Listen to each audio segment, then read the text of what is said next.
Thank you, Tamara, and Prudence. And so to start this conversation, Elon has an interesting structure in that students are really taking two classes, if I'm understanding right. That one asks, how should we live? And Plato's Republic is a really foundational text in that class. And then another class, which is one you teach, is how should we lead? And then, of course, there's also an academic year component that ties into it, but that you're really addressing both the kind of philosophy and the leadership together. So I wonder if we could start by just talking about your vision in teaching these two classes side by side, and what you're hoping to do with that. Yeah, thank you so much. I was fangirling out a little bit as Fanny talked and forgot that I was next. So it provides a really good transition for me in thinking about the allegory of the cave as representative of their families and their communities. And so we've always envisioned the Freedom Scholars as working over a year. So we get them when they are the summer before their senior year. And we just kind of mentor and work with them over the course of that academic period. And that will culminate in a Freedom Scholars Symposium on June 11th. So I also have to say that I envision the grant period, the 3 years, as a period of innovation and experimentation. And so while our inaugural cohort took a philosophy class and a Foundations of Leadership Studies class, this coming summer, the second cohort will actually take an Intro to Political Thought class, which also features Plato's Republic. So it really depends on the professor leading it. And I'm deferring the leadership class because I realized how nuts I was to try to teach and build and launch the new program last summer to one of my colleagues who has an interdisciplinary doctorate in philosophy and women and gender studies. And so she'll be doing the leadership class as well. So as I was listening to Fanny talk about her structure, they actually will have the philosophy class mid-morning, and then they have lunch together, and then in the afternoon, they do the leadership class.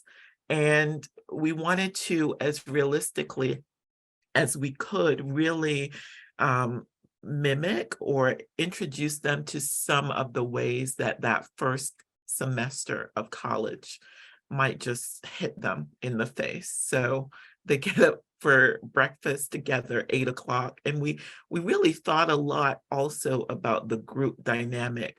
My entire teaching philosophy is based in Ubuntu and the notion in a very rudimentary sense that I am we.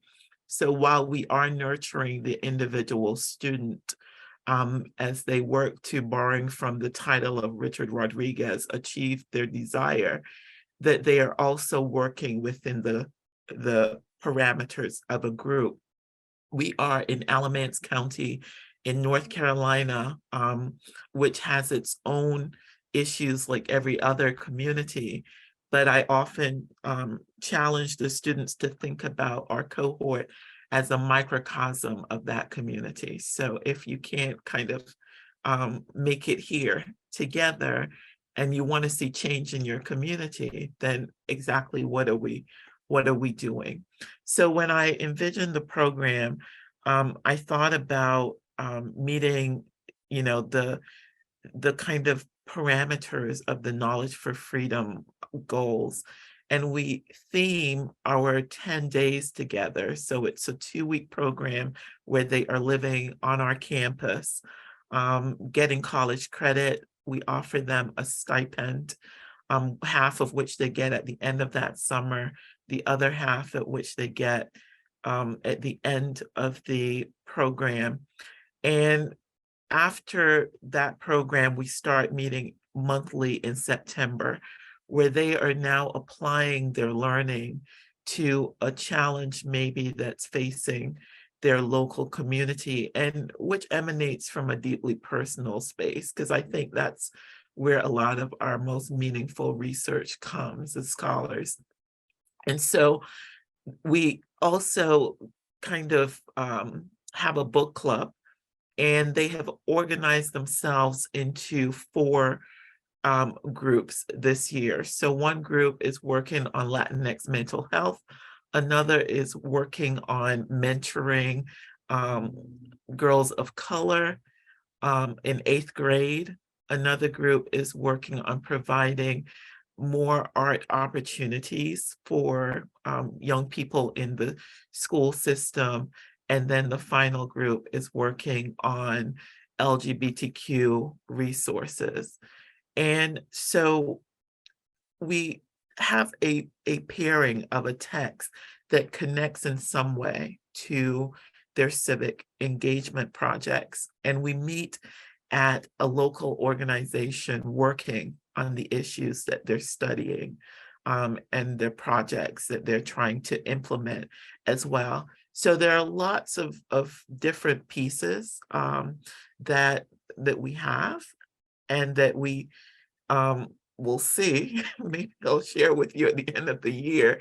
As I said, sometimes it feels like we are building the plane as we're flying, but that's also part of the fun piece of it. Yeah. But if you're somebody that likes everything mapped out just so, then this model is probably not for you. I can appreciate, I mean, if you're trying to find great books for them to read as they're deciding what their topics are, you're really like in real time building a syllabus with your students. And I guess I'm curious how the Republic kind of serves as that anchor, or that maybe foundation is a better word, Yeah. before you get into the whole book club. Yeah. The conversation, the discussion we just heard with Fanny, I thought was so perfect, because it represents for a lot of them being the first generation to go to college, maybe sometimes being the only in their families or among their friends to go to college. So in a lot of ways, the cave serves as a wonderful metaphor for the only thing that they have known among family, among social circles, and so on. And so when we expose them to what's happening more broadly in their local communities, nationally, globally, that, when they are coming out of that metaphorical cave and trying to figure out who they are as individuals, how that identity might be in conflict with who their family says they ought to be, or who we as educators say, like, here's what education offers you, then I think that really, that discomfort comes earlier. And it's the Freedom Scholars programs really give them an opportunity before they start college, if indeed that is their route, to think about what this conflict would be like. And even in the pairing with Baldwin, if your cohort has, for example, more Latinx youth than others, I thought Richard Rodriguez's The Achievement of Desire would be really a great pairing. There's also another pairing by Chris Wilson, who was sentenced to life in prison in Baltimore when he was 17, never had the possibility of getting out, but did. And I won't spoil the book for you, but in the book, he talks about Plato's The Allegory of the Cave, and reading that in prison, and how it really kind of opened his eyes as well. So one of the assignments in that philosophy class that they did, we didn't have enough time where they could actually design their own Socratic walks, taking the groups through their neighborhoods. So instead, they chose a photo representative of their community and did a kind of 50-word caption introduction to us about why that image was meaningful and how it connected to their growth as junior scholars. And we always think about, like, what would Plato say? How does this connect to the Republic? So it's a framework of kind of classic citizenship for contemporary challenges in our approach. I could ask a billion questions just about that vision, but Ask away. but I'm also curious about the structure.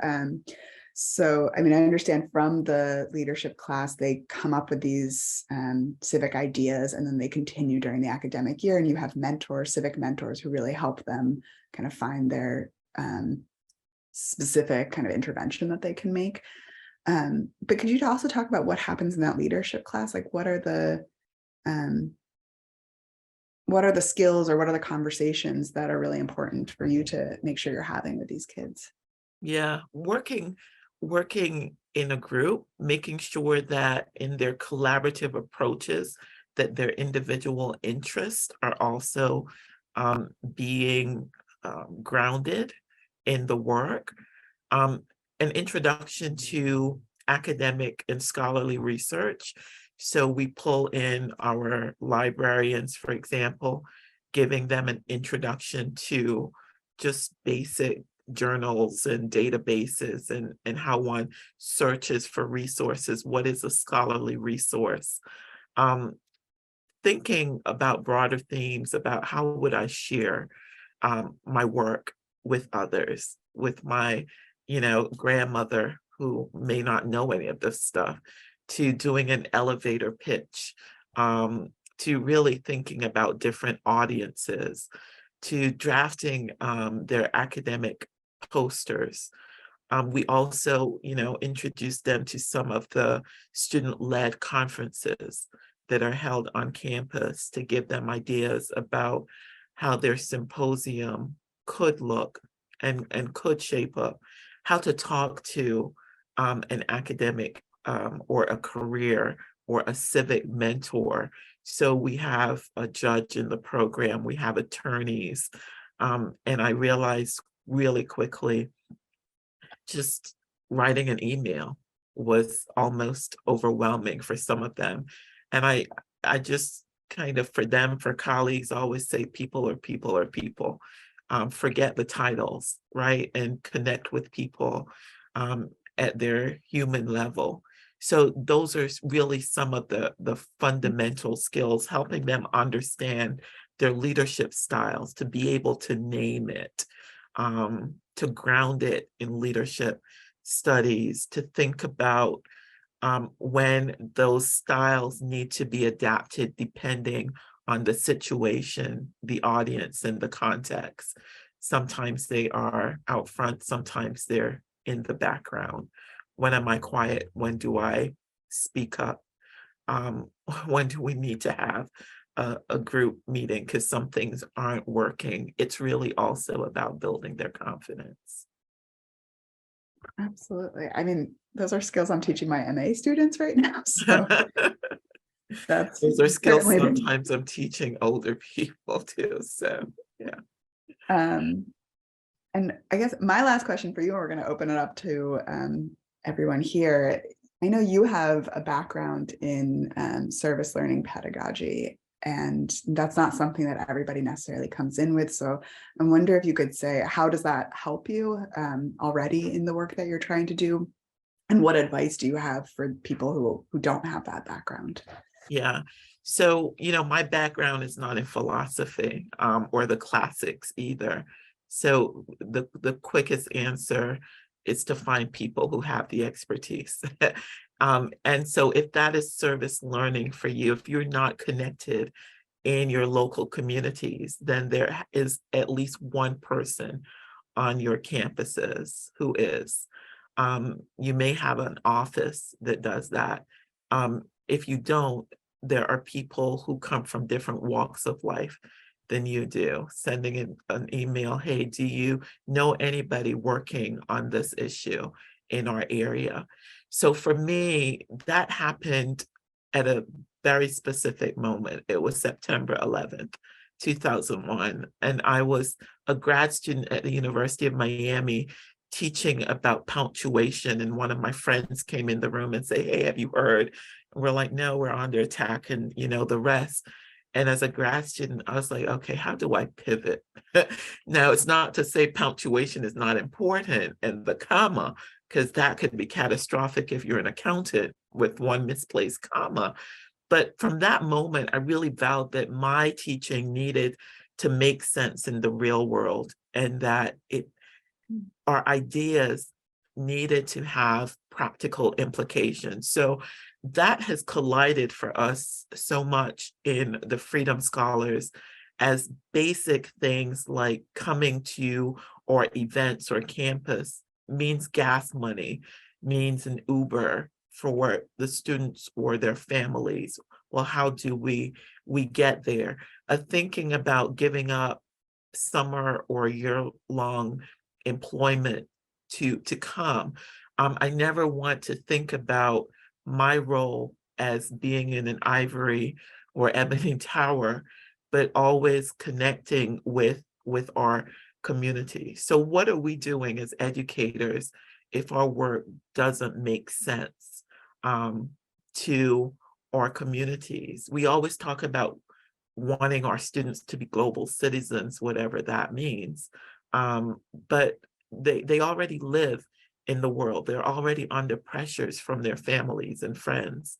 I just attended, I'm on our police advisory team locally, and youth violence is a big deal here around the country, but in Alamance County. And our kids say having a gun is now like part of their outfit, right? So there are real life and death consequences to the work that we do, and we really can't afford to be shy about it. You know, we have state governments, 3 so far, that have withdrawn a college degree requirement for, and that's not to say that's a bad thing, but we, I think, have always rested on this privilege that education is the way, the truth, and the light. And Plato's allegory of the cave might tell us, well, hold on a minute, that might not necessarily be so. So just thinking at a pragmatic level has always, whether I'm teaching literature, whether I'm teaching criminal justice or writing, okay, like where is that intersection for you as a young scholar? What is the personal, how do the personal and the professional intersect, and how can you mine that intersection to build your careers wherever that might take you?